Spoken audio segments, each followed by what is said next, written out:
Hey everybody, it's Daveta with Collective Sigh, and today we're practicing Kaiut lesson number 3, and I love this class. This has all of the foundational shapes of Kaiut. We're going to be working a lot on the strength and mobility of the spine in relation to the hips, with just a little bit of knee and ankle work that will also support that strength and mobility of the spine.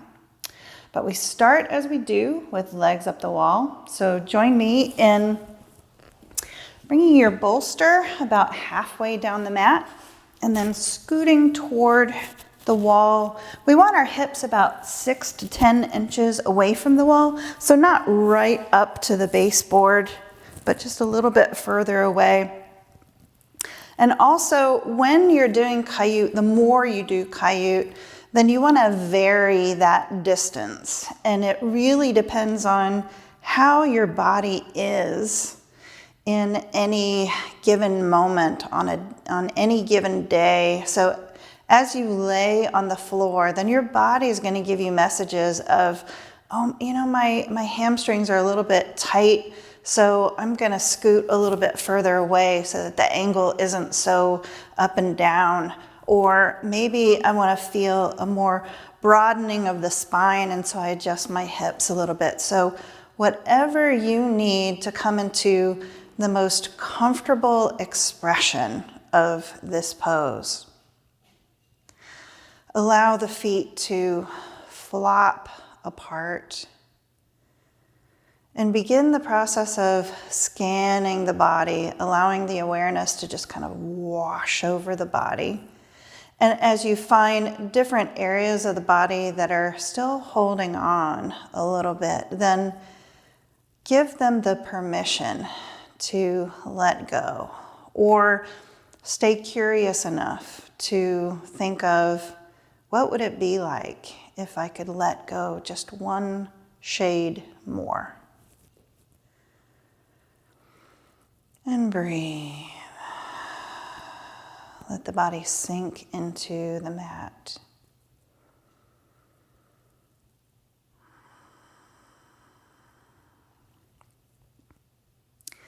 And for this sequence, the ideal is to have our fingers clasped and place them underneath the head over the bolster. So in different classes, there are different prescriptions for where we want to have the hands, and it depends on how we're going to be using the arms and the shoulders, if we're going to be approaching any of the shoulder restrictions. And for this class, we're not going to be doing a lot with the shoulders, and so it's always nice to balance it out by having a little bit of a heart opening, a little bit of a shoulder opening.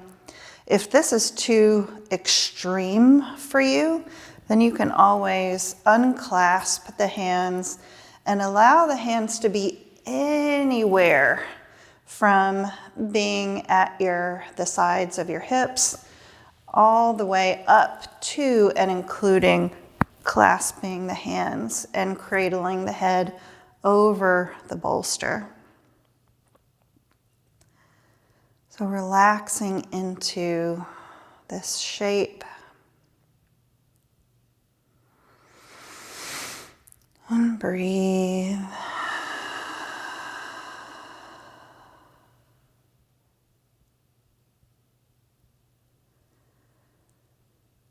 And you'll hear me say this a lot, but in Kaiut, we create these shapes. We place them and then we leave them.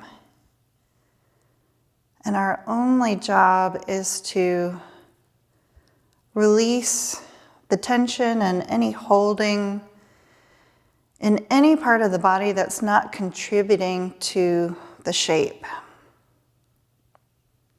So for instance, in this posture, tensing up my shoulders isn't helping the shape. And so I allow my awareness to wash through my body and identify those areas that are holding, and then I consciously let them go if I notice that there's some tension there. And breathe.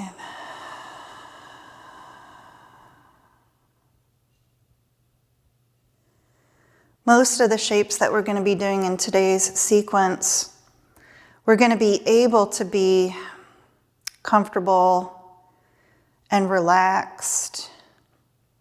But even for those where there's a little bit more effort, then we'll bring that relaxed mindset to the practice.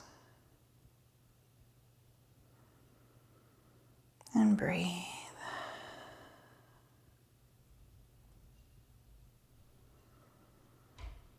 As we stay in this shape, you may feel your feet begin to tingle or even get a little numb. All of that is normal, but if it's ever concerning or distracting to you, then you can always come out of the shape by bending the knees and placing the feet flat on the wall. But this is such a great shape for training the cardiovascular to pump uphill and also just downshifting. Maybe you can feel it already. And breathe.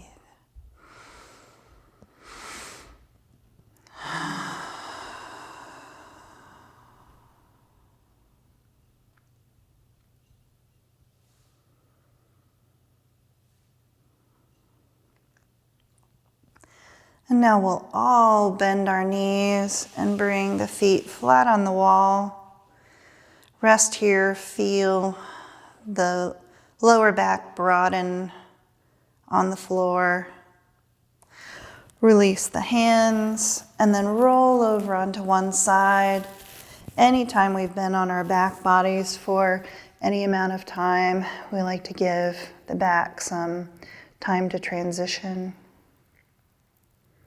Also give our cardiovascular some time to transition so we don't feel lightheaded as soon as we sit up.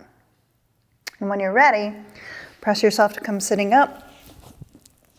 And we'll transition to bringing the bolster a little bit further away from the wall and coming onto our back body.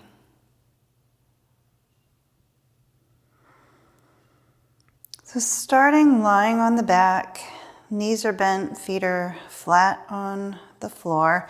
And if you remember, we're going to have our hands in the same posture as we did when we were legs up the wall. But if you remember which index finger you had in front and can switch that, then that's great. Otherwise, don't worry about it. And just cradle the head as we did before. Feel your head and neck supported by the bolster. Feel your back body touching your mat or your rug, wherever you're practicing. Then we're going to allow the knees to open wide and bring the soles of the feet together. Letting the groin begin to open up, and if there's any pain associated with this, or if it feels too concerning at all, then you can lift the knees until you don't feel that. So most folks feel it in their groin somewhere. I tend to feel it in my lower back. So if my lower back feels a little vulnerable, then I'll bring the knees up. In any of these postures, if you come into a posture, that's called activating it. So we'll activate the posture, and then if it becomes too concerning, even if you can't do an adaptation, just come all the way out of it. But once you're all the way out, just stay out. Just relax here until we come into the next shape. So for all of us, begin by activating the posture, whatever that means for you today. And we're going to open and relax. Open seems to be the word of the day today. And breathe.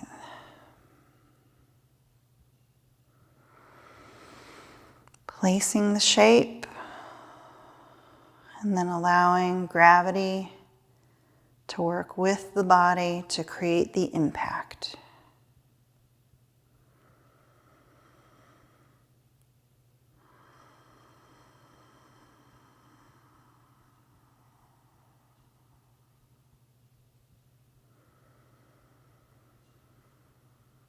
Using that tool of scanning the body, looking for any places where you're holding. So for some of us, if this feels overly vulnerable, then sometimes we kind of clench up our butt. So look to see if you're doing that and relax.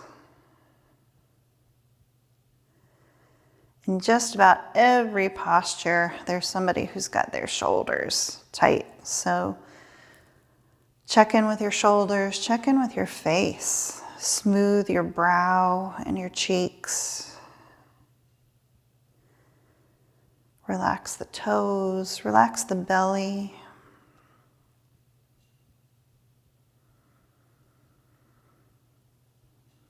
Just feel that impact.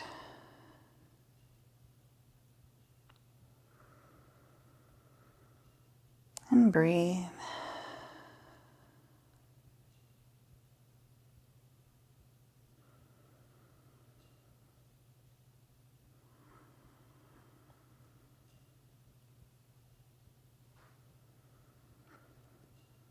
This shape coming right after legs up the wall, we're staying in this kind of meditative state. So allow yourself to pay attention to the space, the silence. It's really easy for us to bring our attention to the sounds, to the noise, because that's what's obvious, that's what's there. But silence is also always there. So see if you can train your mind, or begin the process of training your mind to listen instead for the space in between the sounds, and then go deeper to the silence that's always underneath the sounds.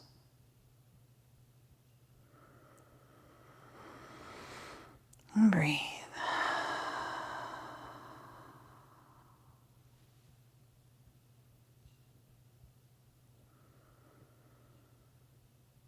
When you're ready, bring the knees together again.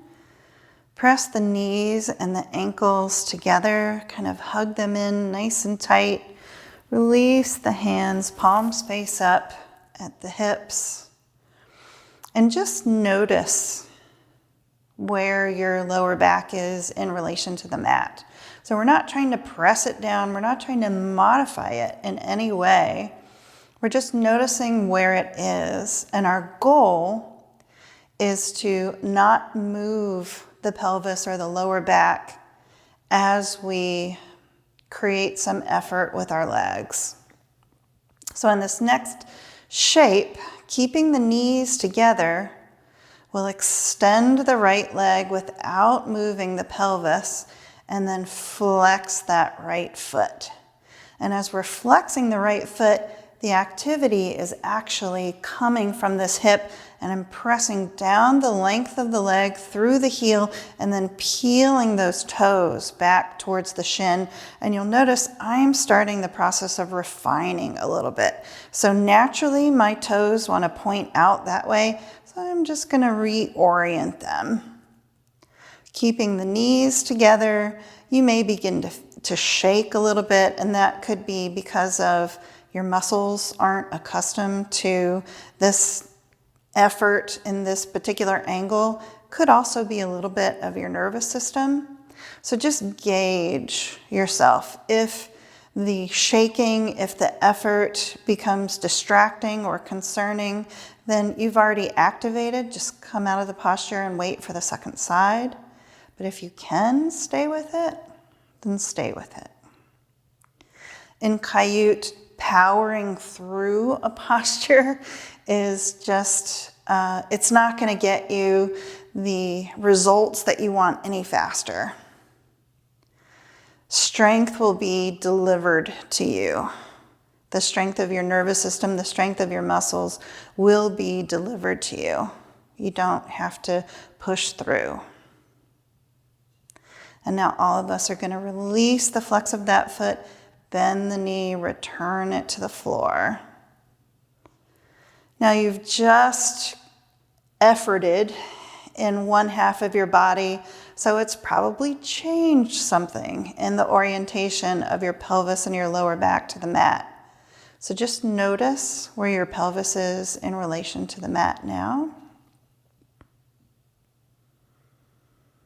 And then we'll repeat that on the second side. So we're going to extend that left leg to 45 degrees, keeping the knees together, flexing the foot. So I'm pressing from the hip socket down the length of the leg through the heel, peeling the toes back towards the shin, but I'm doing all of that not moving my pelvis.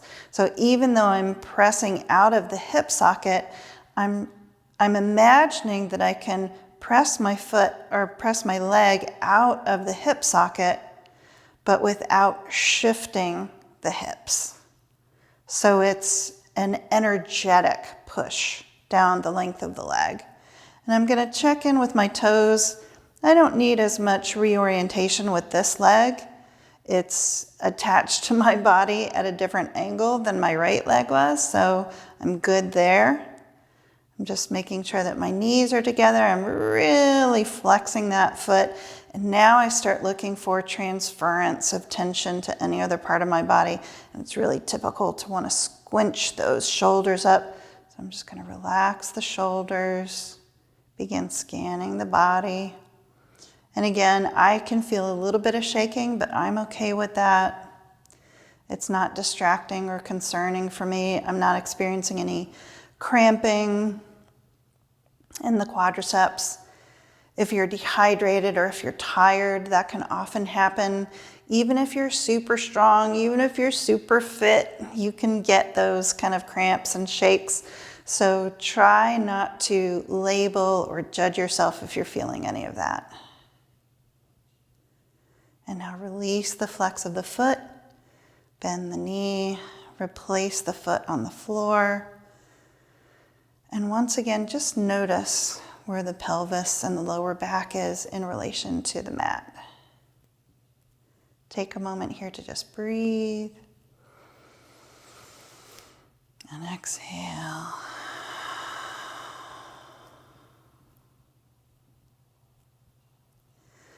Roll onto one side. And again, we're just making sure that we're giving our spine some time to adjust and adapt and transition. You can certainly pause the video and stay here.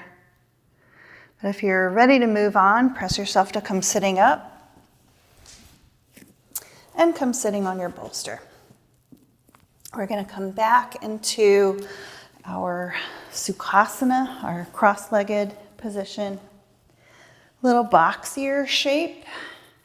So my thigh bones are pointed as forward as they can be today in this moment. For me, here is fine. My ankles are a little bit further away from my groin. That's how we do it in Kaiut. And I'm already feeling a little bit of the restriction in my hips. And so I'm going to keep it here. But if you are a little bit more flexible, you can certainly come onto the floor, or you can scoot your feet away from one another, and that will create a more acute angle and allow you to feel that restriction more profoundly in the hips. So wherever your starting point is today, begin just by feeling the body sink into the bolster. Allow the eyes to look down, chin to chest, roll the shoulders. Hinging at the waist, allow your body to tip forward, melt forward, using the hands to brace the body. Support the body. Allow the head and the neck to relax. And you can certainly walk the hands out forward. No effort. It's really just for balance so that you can really feel those hips and the back body begin to relax. Just releasing the head and the neck down. And breathe.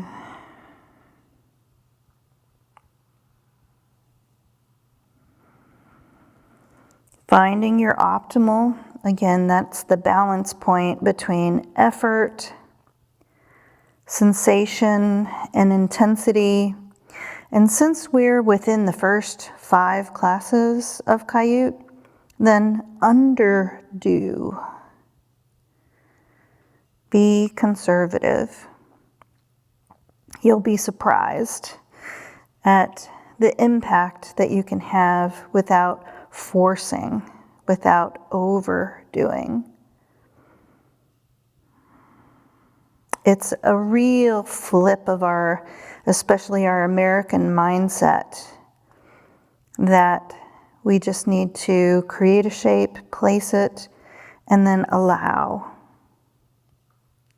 We want to control, and that just doesn't work with fascia because the moment we want to control, then we create those defensive mechanisms in the body. So we're working a lot on surrender, the concept of surrender. When you're ready, press yourself to come sitting all the way up. And then we switch sides. Same thing on this left side. Same process of getting into the shape, but our right side is not the same as the left side. So just know that even though we're doing the same thing on the other side, it's going to feel different, and that's okay. So feeling the body sink into the bolster, cast the eyes down, chin down, roll the shoulders, tip the body forward, bracing with the hands.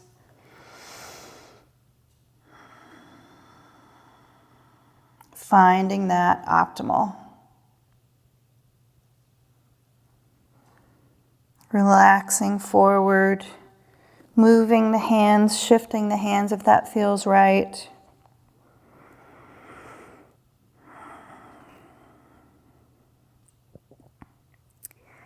If you have enough flexibility, you can come all the way down so that your forehead is touching the floor, and that's great.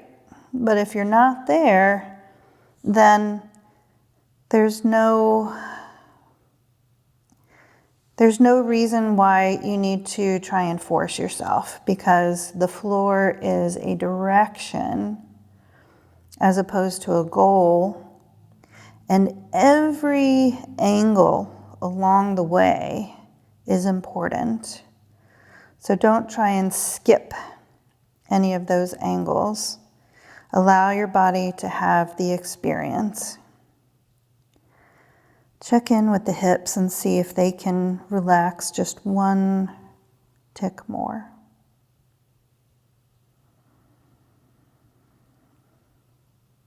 And breathe.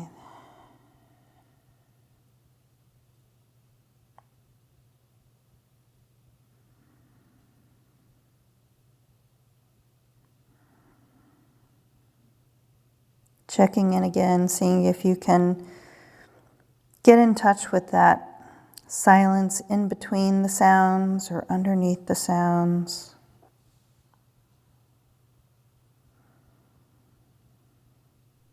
Placing the shape and letting the work happen.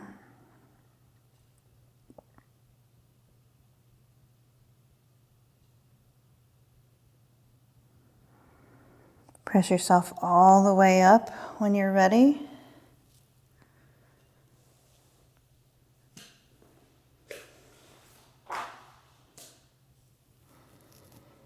breathe.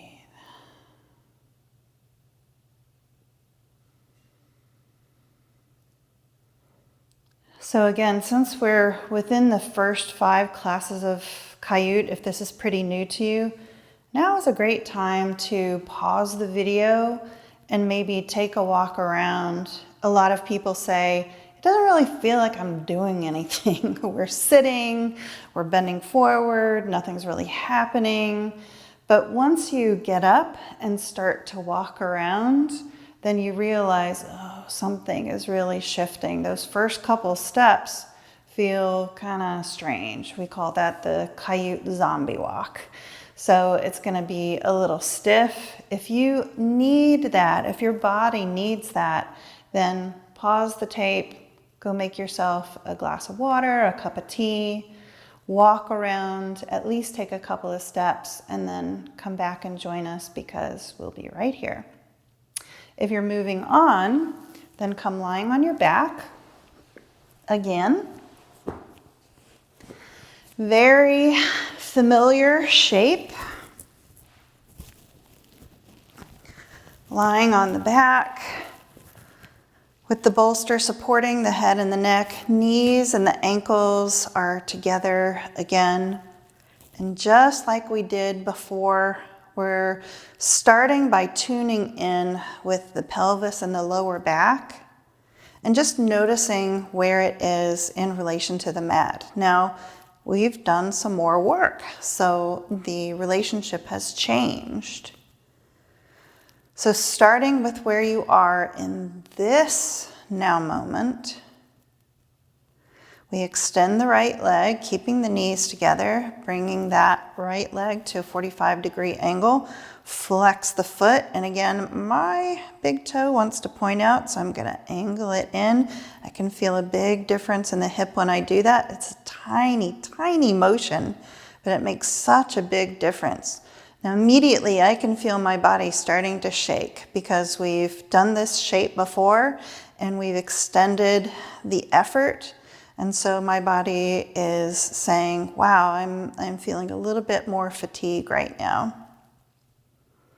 It's not distracting or concerning to me, so I'm gonna continue flexing through the heel, starting that movement in the hip, but not shifting the pelvis on the mat.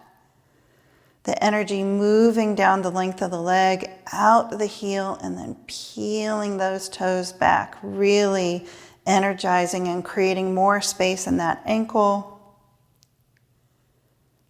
And breathe. I'm checking with my shoulders, my belly, and my face. You can come out of this at any time. And now let's all release the flex of the foot first. Bend the knee. Bring the feet together.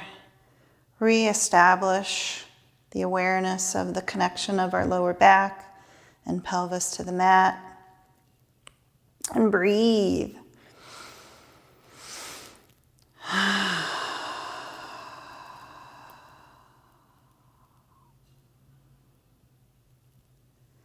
And we'll repeat on the opposite side, extending that left leg, flexing through the heel, peeling the toes back, placing the shape, and then just letting it be. I'm seeing if I need to adjust my foot. I don't. So I'm checking in with my shoulders, with my hands, with my face. And breathing.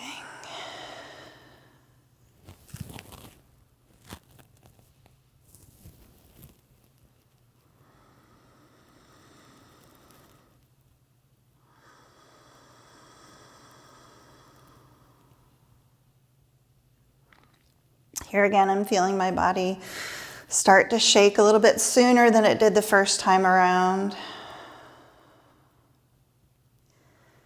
And at the point where I feel like I'm having to really push through it, that's when I'm going to stop.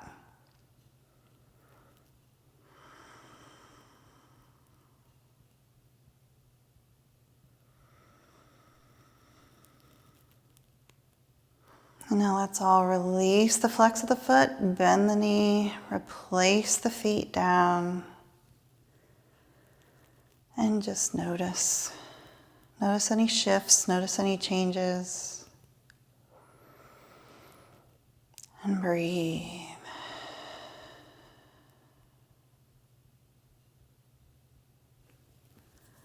Roll onto your side again. Transitioning to come sitting back up, but we want to give our backs a little bit of room, a little bit of time.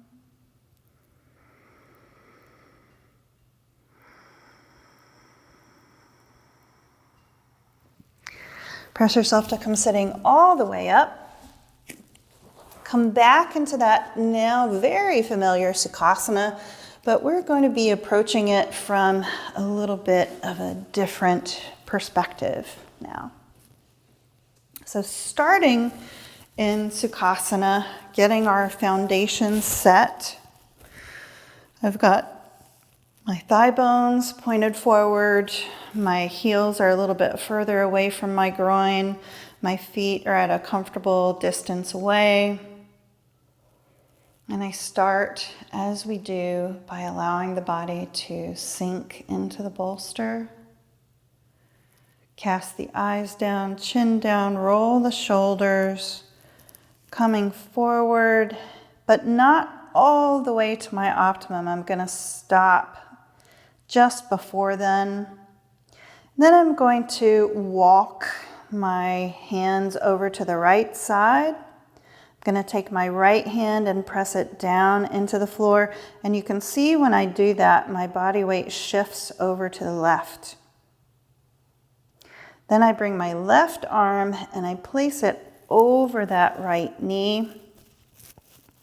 And I'm going to just bend forward. I'm going to collapse over my right thigh bone. And without that left arm in the way, I would just be going straight down. But since I've introduced this barrier here, if I allow it to happen, then there's a spiral that begins to form. The only effort in this shape is in this right hand pressing into the floor. Everything else is about allowing. As we melt forward, bend forward, just constantly reminding ourselves to release in the hips, in the stomach, in the face, in the head and the neck, just allowing everything to follow the spiral.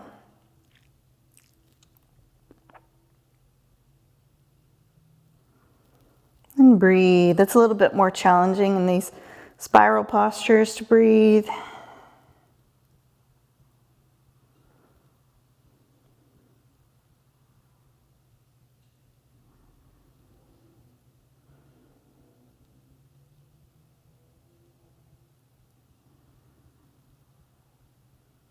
I love this shape because I'm feeling it in the top part from like the middle of my spine, on the top part of this left hip, which is an area that we very rarely touch.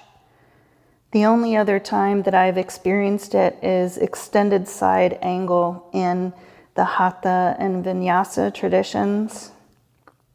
So this is just another way that we can access that place. When you're ready, release that left arm, come back into the middle. Just allow the body to process that spiral just for a moment. And then we'll walk our hands over to the left side. Same thing, I'm going to press that left hand into the floor really strongly so that the weight transfers over to the right side. Then I'm going to take my right arm and cross it over that left knee and then bend forward. So my lower spine is quite a bit more stiff on this side, at least today. So I'm not going to be able to spiral as much as I could on the other side And I'm not labeling that, I'm just noticing. And in noticing, that helps me not force. I don't want this side to be exactly like the other side. I'm just noticing, oh, that's a little stiffer. So maybe I need to be a little gentler. But I am feeling it in the same area. So from like the middle of my spine up over that top right hip. Such a wonderful stretch that we just don't touch in any other way. So allow the rest of the body to melt. The only effort is in that left hand pressing into the floor. And breathe.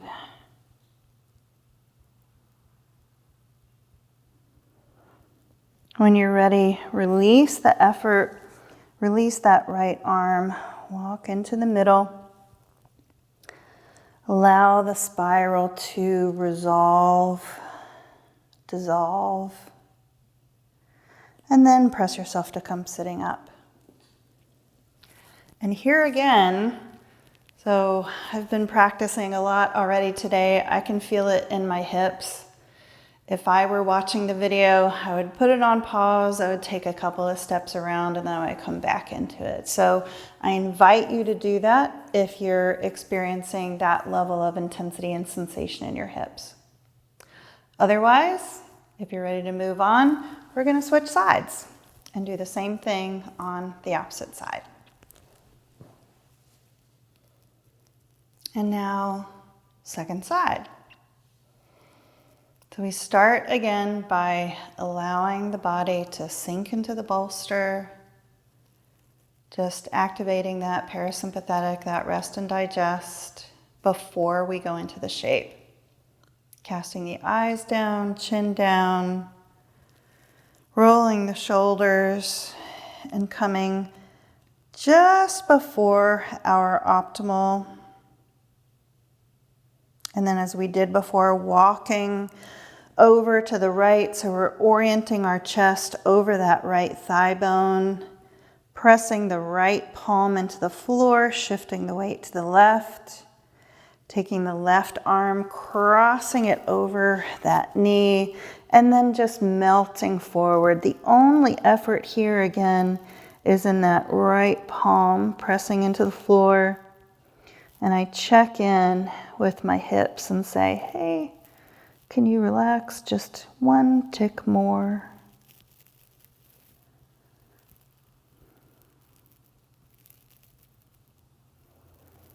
Staying here, breathing.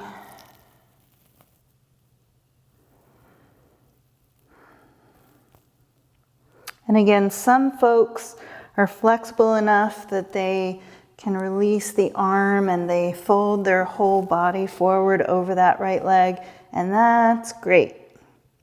But for those of us who are not there, then this is how we adapt. And again, every angle in that direction is important. And so we don't skip ahead.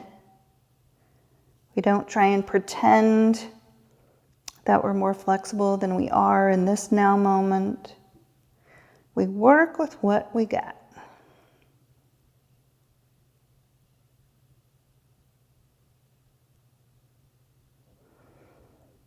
And then we walk ourselves gently into the middle to allow the body to process all the different connections that it's making. And then walk over to the left side.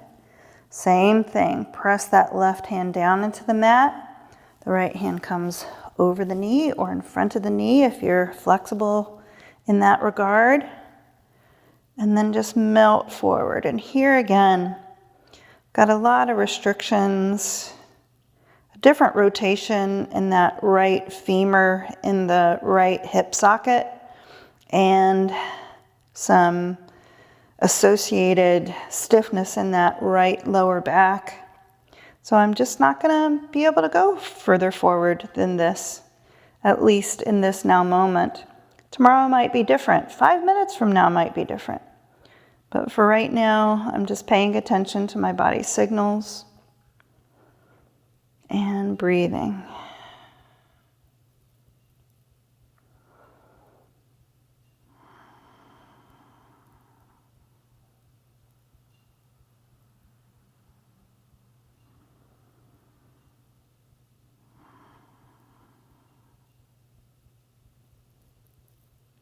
Only effort is in that left hand.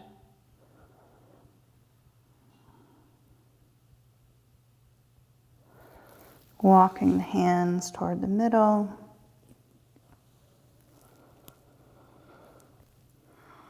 Not quite optimal. Stopping just before, just enough to allow the sensation to resolve, and then press yourself to come sitting all the way up.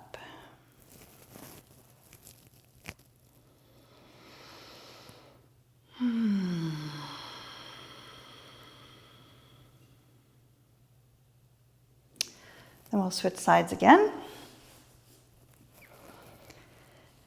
And this time we'll come back to our old friend Sukhasana, starting by allowing the body to sink into the bolster. As we cast the eyes down, chin down, roll the shoulders down, melt forward, using the hands to brace ourselves. Now, since we've been doing a lot of crossing the legs this way, and then moving this way, it may feel counterintuitive. Well, we've been kind of stretching things. Shouldn't I be able to go further down? Maybe not. For me in this moment, I'm feeling a lot of feedback in my hips. And so I'm going to kind of scoot myself a little bit further back, and I'm going to focus more on the flexion in my cervical spine and my upper middle back. Give my hips a little bit of a rest, because they're not relaxing. They're coming into that defensive posture. I can feel them. And so I have to kind of press myself back until I feel them give way, because building that trust is the most important thing for getting the results that you want from Kaiut. If you press forward, you're going to be walking weird and it's going to hurt, and you don't want that. That's against what we're going for, right? And breathe.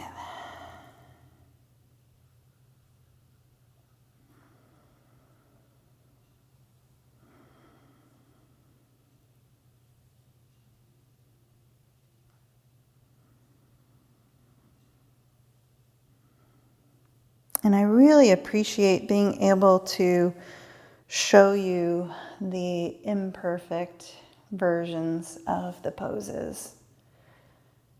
And that this is a journey, and every moment, not every day, but every moment within the sequence is different.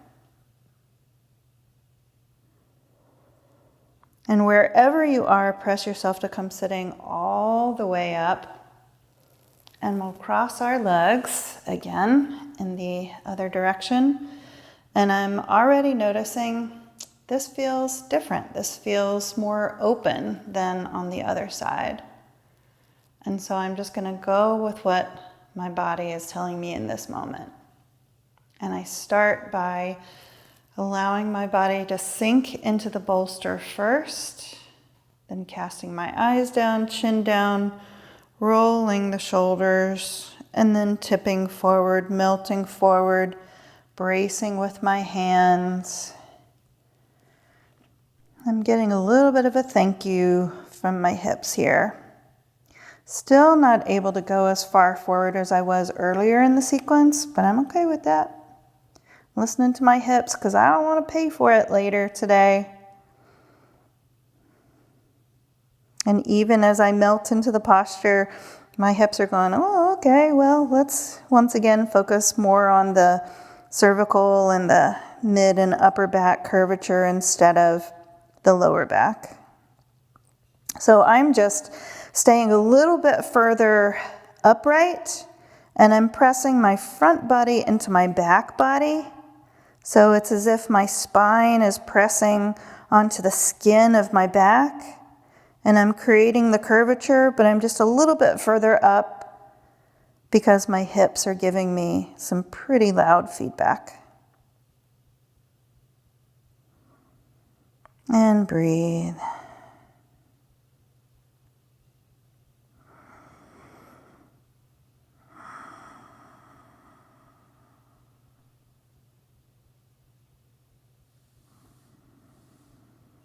Throughout all of this, I want to maintain that connection with the parasympathetic system. And if I'm trying to push through, then I'm undoing that. I move from rest and digest into fight and flight. And both of those parts, both of those functions of our nervous systems are important, but this is our time to cultivate that rest and digest. And breathe.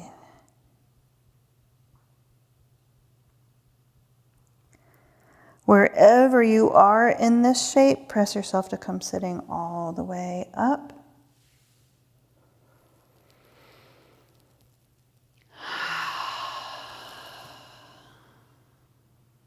Bringing that restful mindset back in. And we'll transition to come sitting on our heels. And this is the part of the sequence that is knees and ankles and the tops of the feet. Those are the areas that we're going to be focusing on. And they're not areas of our body that we usually work on at all. If you wear heels, even if you don't wear heels, we focus so much on strengthening the calves and the quads and the glutes, and we forget about the mobility of the feet and the ankles. So we're going to be doing that here, and it can feel unfamiliar, and sometimes when something is unfamiliar, it triggers the fear response, which then triggers our defensive responses, and we don't want any of that. So we need to approach this next shape with a lot of care, a lot of kindness, and remember that we're not immediately going for the most extreme expression of the pose, that we're starting gently, and then every angle along the way is important, and we don't want to skip all the way to the end. We want to honor where we are.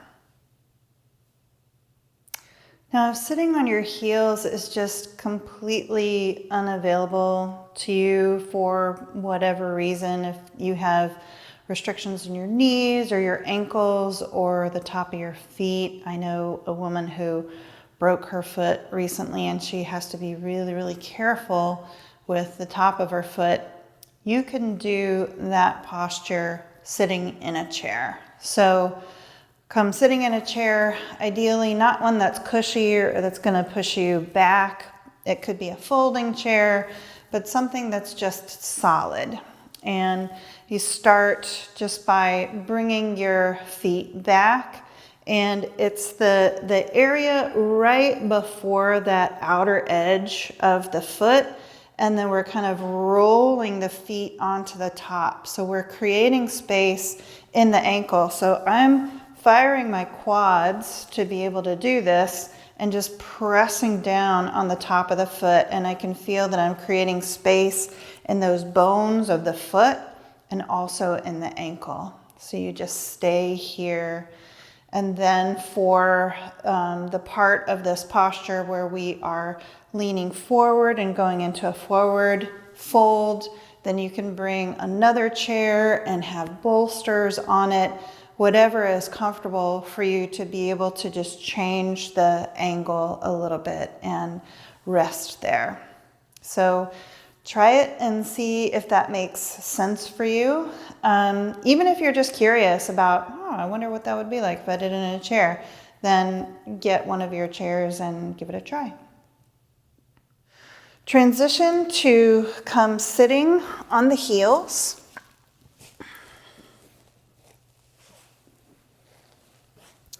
And if that is not comfortable for you, this is a little bit of a warm up for this shape. If that's not comfortable for you, then you can raise up a little bit, and I'll show you in a bit how you can even use a chair for this posture.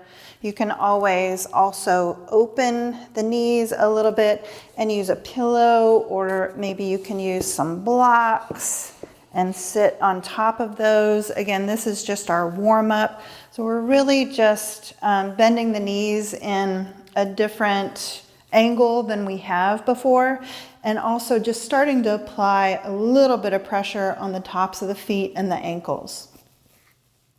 So just allowing the body to warm up to these angles a little bit. And next we're going to come into a version of this posture, and for those of you who are familiar with yoga, sitting on the heels is called Virasana, and there are a couple of different types of Virasana that we do in Kaiut. For this version of Virasana, we're going to open the knees really, really wide, so wider than hip width apart, and I'm going to angle the feet so the pressure starts on almost the outer edge of the foot.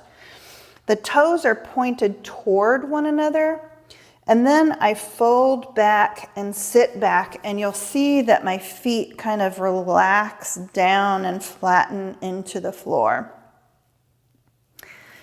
So today, in this moment, this feels comfortable for me. I don't feel any pain in the knees. I'm not feeling any pain in the ankles or on the tops of the feet.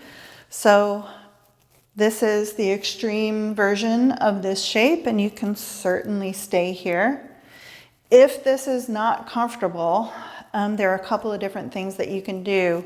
One thing is to take a bolster or some blocks. Usually I'm needing to use 1 or 2 blocks and place them in between your legs. So I'm decreasing the amount of force that is being applied to the ankles and to the feet.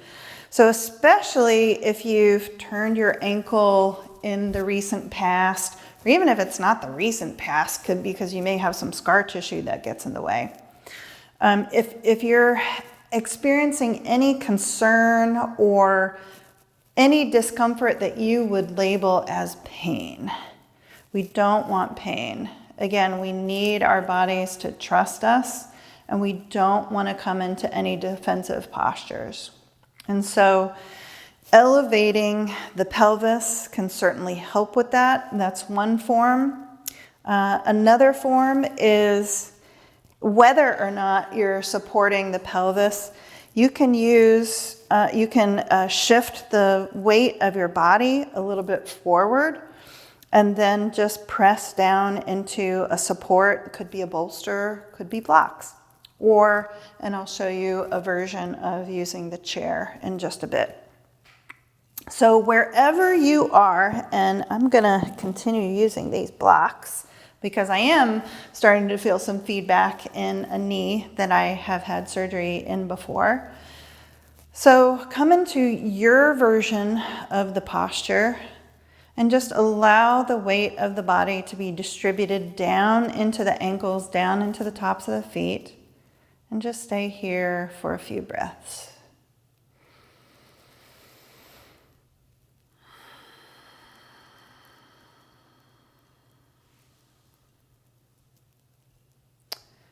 And I'm noticing that I'm being a little protective in my ankles.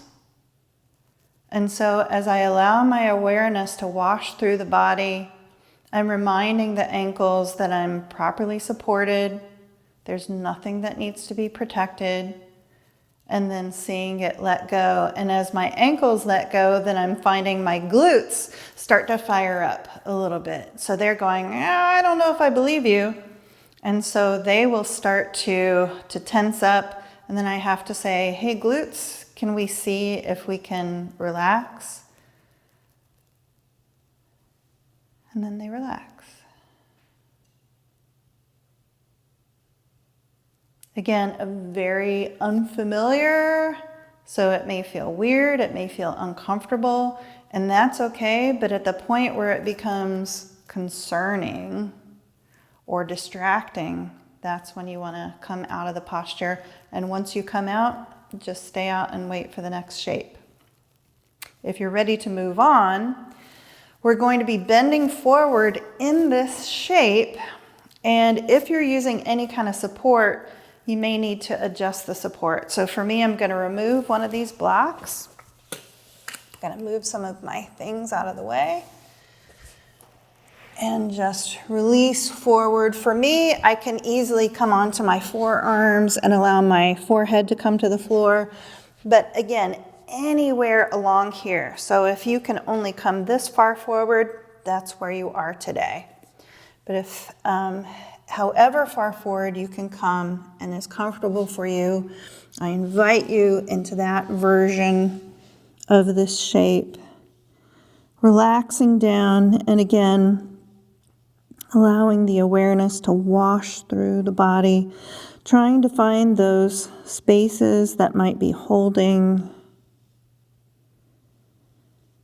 asking them if it's okay for you to release a little bit, and just knowing that sometimes when one part releases, another one will activate and start to fire.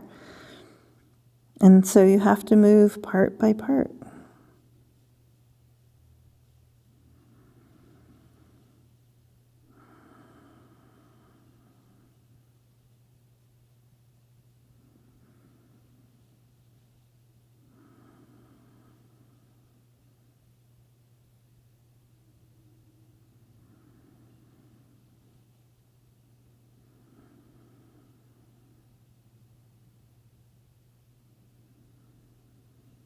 I'm finding that I have to run that sequence of awareness over and over again, because my ankles will release, my glutes will fire, and then everything will relax, and then I wash over again, and sure enough, those ankles are tightening up again. So there's a degree of trust that I just haven't cultivated quite yet. When you're ready, slowly move yourself back up into the starting position, replacing the support that you had before if that's necessary. Sometimes when we've moved forward, it changes something, so you may not need it as much. But just once again, allowing the weight to distribute through the shape. And coming out of this shape, we want to be really kind, really gentle. So removing any support, bringing the knees together, so shifting the body, the weight of the body onto the hands, bring the knees together. And now we're going to come lying on the back again. So without straightening the legs, then just transition to come lying on your back.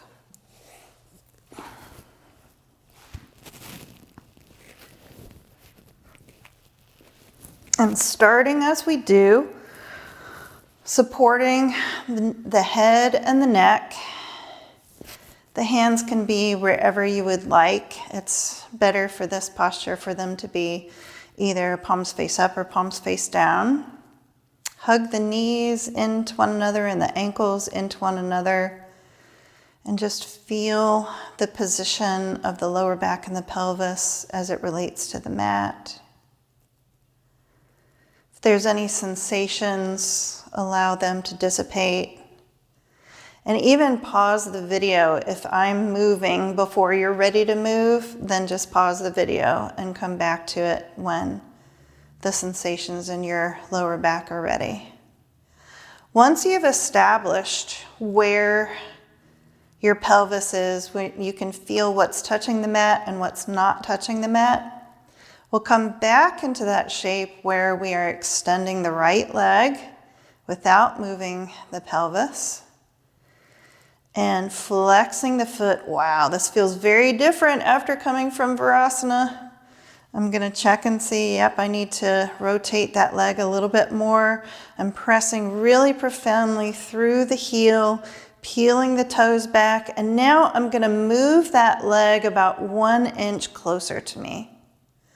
A little bit different. Now my knees are slightly separate, so I don't have that support. So it takes a little bit more strength. And if that strength is not available to you, just activate the pose and then come right back out and wait for the second side. Pressing from the hip through the length of the leg, through the heel, peel those toes back. You can see my body shaking. My nervous system is trying to make sense of what the heck is she doing? And we breathe. Check in with the shoulders, relax the belly, relax the face. Checking to make sure I'm maintaining alignment with that foot. It looks good. Now I'm going to release the foot, release the leg down just to that 1 inch. Holding it there, being very intentional. Not anticipating the next move, and now bending the knee, replacing the foot on the ground. Reestablishing the baseline, we've just made a movement, we've just stretched some muscle and some fascia on that right side, so the pelvis is in a different position. So just notice the new position of the pelvis and extend that left leg independent of the pelvis, trying to keep the pelvis where it is. Flex that left foot, pressing through the heel. I'm looking down at the position of my toes, and I do need to rotate this a little bit. Now I'm going to bring that leg about 1 inch closer to my body. Pressing through that heel, being really profound in the effort of the ankle. And checking in with the shoulders. I'm finding that I'm kind of pressing down with my hands a little bit. There's no need. There is no need. That is not helping anybody. So I release the hands, consciously relax them, relax the face. Press through that heel, but not lifting the pelvis. Shaking a little bit, not too bad. And breathing.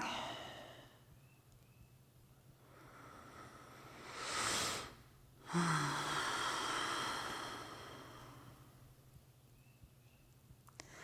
going to release the flex of the foot, return the leg to that original position where the knees are together.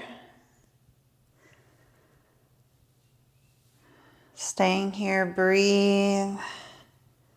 It's different without the flex foot, isn't it? Then bend that knee, place the foot on the floor, and immediately interlace the fingers, wrap them around the shin of the right leg, and draw the shin closer to the body and the knee in toward not the center chest, but your upper body. So you should feel a little bit of a pinch in your hip flexor. And this is also hand work and arm work. So there's effort. There is significant effort happening in my hands and my arms. But there's not anything happening on the left side other than I'm trying to not allow that left knee to flop open. I just want it to be straight up and down. And even to encourage that, I can kind of kickstand the foot out a little bit and drop the knee in. That's a little bit better angle than having it flop out like that. But the ideal is to allow it to be straight up and down. One last breath here, inhale. Exhale, release the effort. Take a look at which index finger is in front as you return your foot to the floor and switch them. This is a little bit of a mind trick there. Immediately wrap those hands around your left shin, keeping that right knee pointed straight toward the ceiling, or kickstanding it in if you need to. Pressing the shin close to the body and then drawing that knee in toward the upper body. And the foot isn't pointed or flexed. It's relaxed. The face is relaxed. The shoulders are relaxed. I tend to pinch my shoulders up here, so reminding myself to relax those shoulders. Feeling the organs squish. It's a really nice stretch of the fascia that surrounds all the organs. And now release that leg. Release the arms. And if it feels okay to you, we've had our fingers interlaced and we've been putting a lot of pressure on them. If you're okay with continuing that, then switch your fingers again, bring them underneath the head over the bolster to prepare for Shavasana. So extending your legs long, if that feels good to you. You can always keep the knees up. If your lower back has any concern, you can always kind of heel toe the feet out and drop the knees in together. It's a little bit more relaxing way to protect that lower back if it feels vulnerable. Otherwise, extend the legs one per time, allowing them to be nice and long, opening up that front body. Gosh, we haven't done that for a while, huh? And breathe.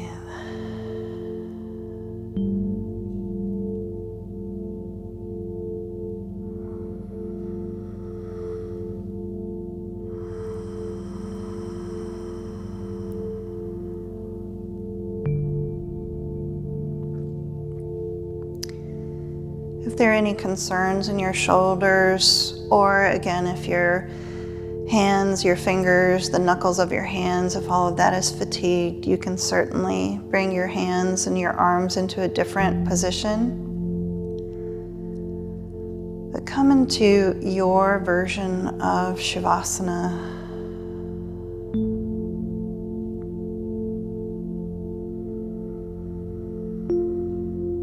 And breathe with me for a few minutes.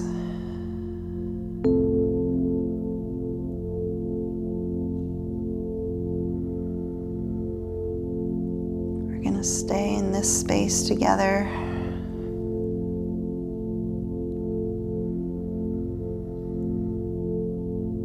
I'll hold the space for you. You can just relax. Lose track of time. Go back to that space of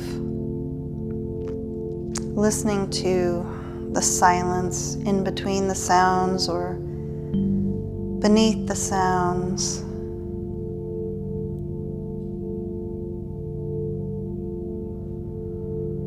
And I'll bring us out of the posture when it's time.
exhale. Start to bring small movements back into the body, wiggling the fingers and the toes.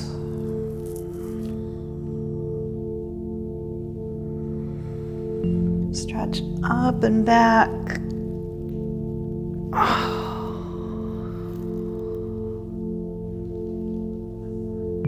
Roll over onto one side, giving that back some time to transition to being awake once again. And you can certainly stay here if this is where you need to end your practice today. But if you'd like to move on, then come sitting all the way up. And we'll close practice by rubbing the palms of the hands together, using friction to generate heat, activating the heart center in the center of the palm. And press the hands together. Feel that heat and that tingle. This is your energy. Consciously bringing that sparkly energy into the heart center by rotating the hands, bringing the knuckles of the thumbs into the heart center, into the sternum. Inhale deeply. And exhale.